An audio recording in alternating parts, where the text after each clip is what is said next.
You are listening to the Pens Nation radio show on thepensnation.com.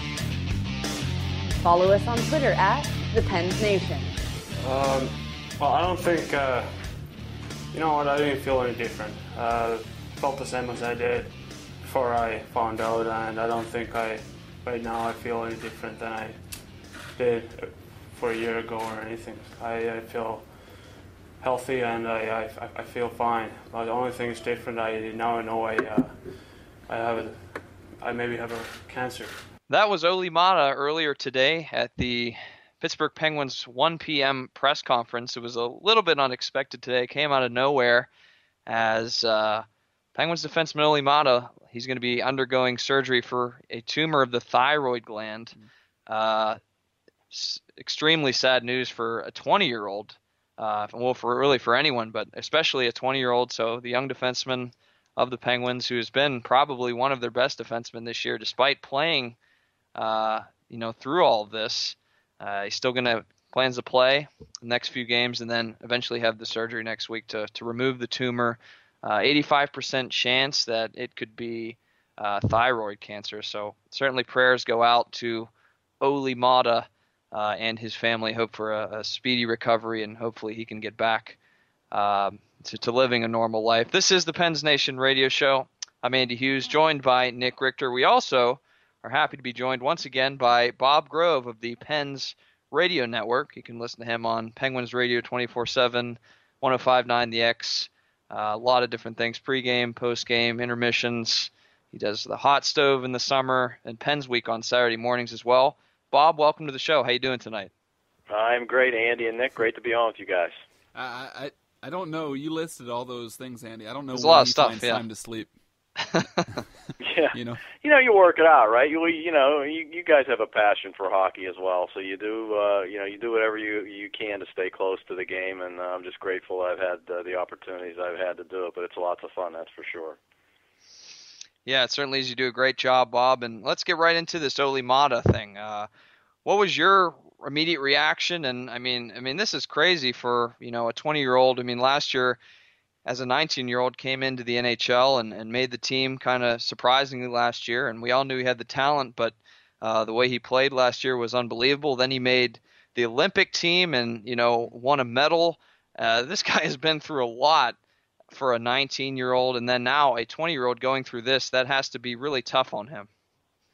Well, I'll tell you what, I think my reaction was the same as most people. Number one, you're shocked, right? And when you hear cancer and tumors, and it just stops you in your tracks, kind of. And then when you think about a 20-year-old kid, your first concern is, you sort of breathe a sigh of relief once you hear the doctor saying, look,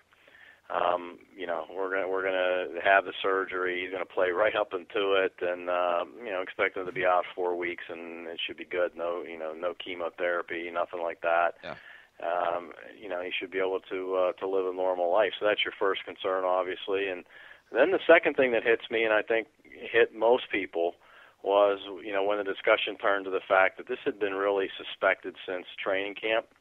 And that he knew that this was a possibility as they ran some other tests. And so then the second thing that hits you is this kid is playing really good again this season, and he's playing with this on his mind, and he's still able to play at the level he's playing, knowing that this could be, not knowing is really what it is, or just having suspecting that something seriously, could be wrong. So, wow, this kid, he's 20, but guys, he plays like way beyond those years. And so I think some people said, might he have the sophomore slump?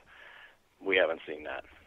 Yeah, and that was one of the things, actually, what you had mentioned there about his maturity and stuff, that Jim Rutherford actually mentioned about him going kind of in the beginning of that press conference for how young he is. He's incredibly brave, and you don't see that a lot of times from kids that are 20 years old. And I think the Penguins have been kind of blessed over the years. You've had Mario, who's been incredibly mature for his age whenever he was younger, and then it kind of carried on to Crosby and Maatta and Kapanen, and all these guys seem so composed. They've been so blessed over the years that they haven't had kind of a lot of the basket cases a lot of other teams have, So, I mean, this kid's got his head on square, doesn't he? Oh, there's no question. I mean, he's this is a focused young man, focused on, bringing everything he can to his hockey team and just going about his daily business, trying to get as good as he can and contribute as much as he can, and really not letting anything sidetrack him. And it's amazing when you think about the poise that he's showing. And the other thing I think that a lot of Penguin fans think about right now as you watch him play is how good can he be? I mean, we know how good he is now, and we also know that he's nowhere near his prime, and that's kind of scary because if he continues to progress and play the way he's playing, in a few years he's going to be one of the best defensemen in the league. He's going to be one of the best, you just think about the Penguins and their scouting staff and whoever was really focused on bringing him in. They sure saw before a lot of other teams what was possible with this kid. Yeah, certainly. And Grover, I mean, it was announced, it's reported that maybe 4 weeks following the surgery, assuming everything goes well and there's no setbacks, 4 weeks, the Penguins are going to be without Olli Maatta. Robert Bortuzzo getting back to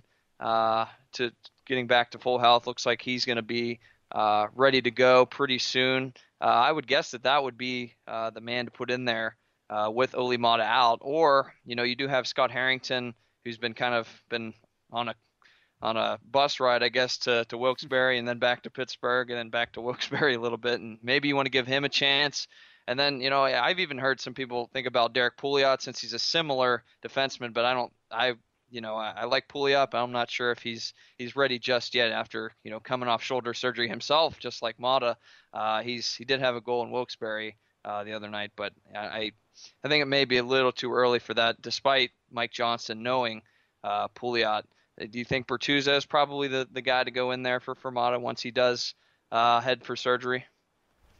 Well, yes. I mean, I think that Robert Bortuzzo was pretty close to playing in Nashville on Saturday night, and I kind of fully expect him to be in the lineup Tuesday. And, of course, Maatta is not going to miss any of these games this week, right. New Jersey, L.A., Buffalo. He's got surgery next week, but they made it clear that he's going to continue to play right up till then. And, he said today that he feels fine. He doesn't notice anything. So if he's going to continue to play and Robert Bortuzzo is healthy, they're going to have to make a move, before you even get to the 4-week absence of Olli Maatta. So I think Simon Dupré is the one that's probably going to come out. I mean, if you look at he and Scuderi right now are the Penguins' bottom pair, and I just think that for Coach Mike Johnston, taking a veteran like Rob Scuderi out is not really.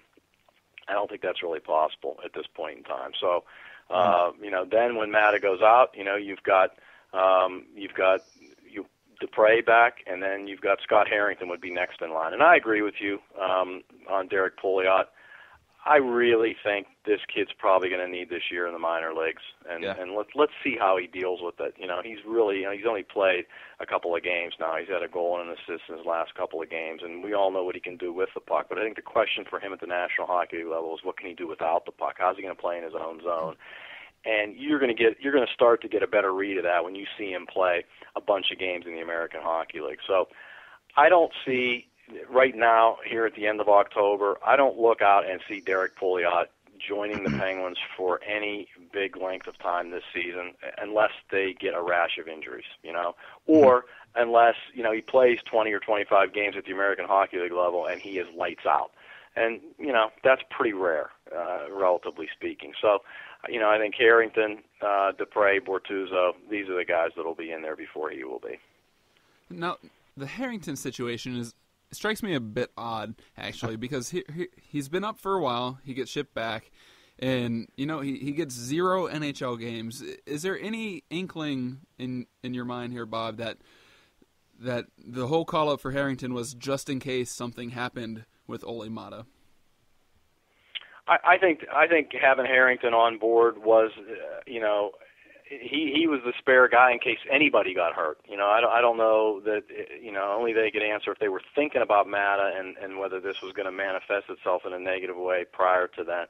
But, these days in the National Hockey League, you're usually carrying 7 defensemen. So when you had Bortuzzo out, I think, you wanted to have that guy there. And then they sent down, when they sent Harrington back, that's when you knew that Bortuzzo was right there. I mean, he was ready to join the lineup. So, I don't think it hurts a player to practice with the NHL guys, but I think they just came to the conclusion that Scott Harrington, nobody was playing poorly enough for him to get in, and it was time to get him back and get him playing again. But we're going to see him pretty soon. I'm really impressed with him. Yeah, certainly. I think he's going to be a great player to watch. Could be in Pittsburgh for a very long time. Like his game. Excited to see what he can do.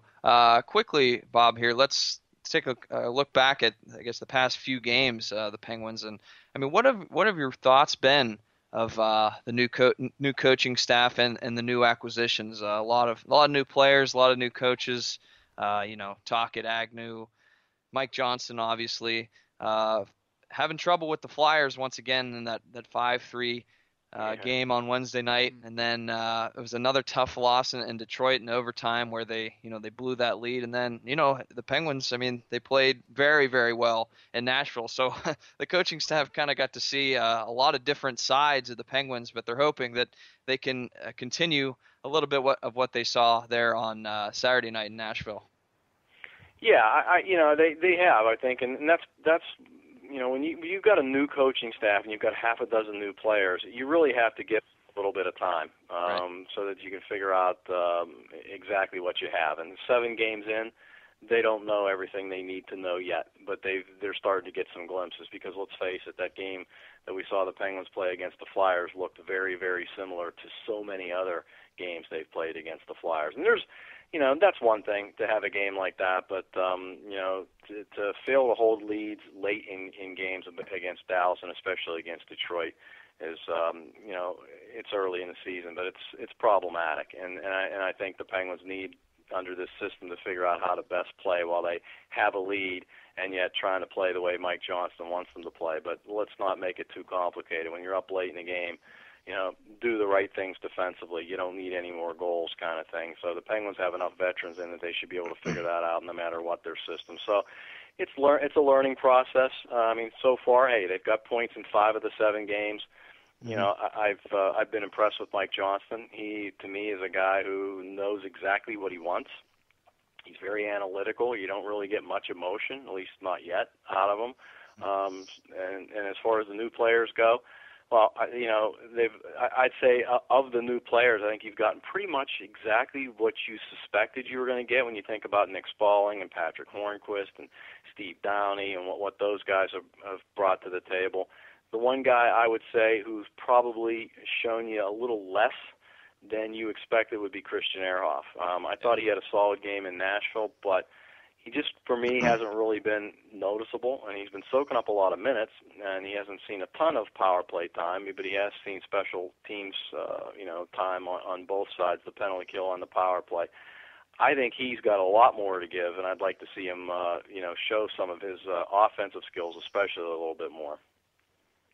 Yeah, certainly expecting a lot there from Ehrhoff after signing him in the offseason. Excited to see what he can do, and it may take some time. It's a new team. We've seen some defensemen take a little bit of time when they first start with the Penguins. So hopefully he'll be able to continue to play like he did in Nashville on Wednesday night. Marc-Andre Fleury had a great game in Nashville as well, and little bit ago we saw Jim Rutherford talking to the media and saying that as long as I'm the GM, he's going to be the goaltender. Obviously Fleury with the contract year after this year. What do you make of that whole thing? I mean, obviously I think Rutherford is going to say that. I mean, he's the GM, and who knows, things can change very quickly, but it seems that there is some interest there in Marc-Andre Fleury in another long-term deal. Where do you stand on that? I mean, I think Fleury's definitely deserved it. I mean, yeah, he's had his struggles, but I don't think you can really blame him for last year's playoff exit. And he's always been a great regular season goalie. So, and he seems to love Pittsburgh as well. So, what do you make of that whole situation? Well, I'm surprised that here we are in October and he doesn't have a contract. And I felt that way before Jim Rutherford said what he said. And to be honest with you, I'm not really sure I understand that, because that kind of tells me, okay,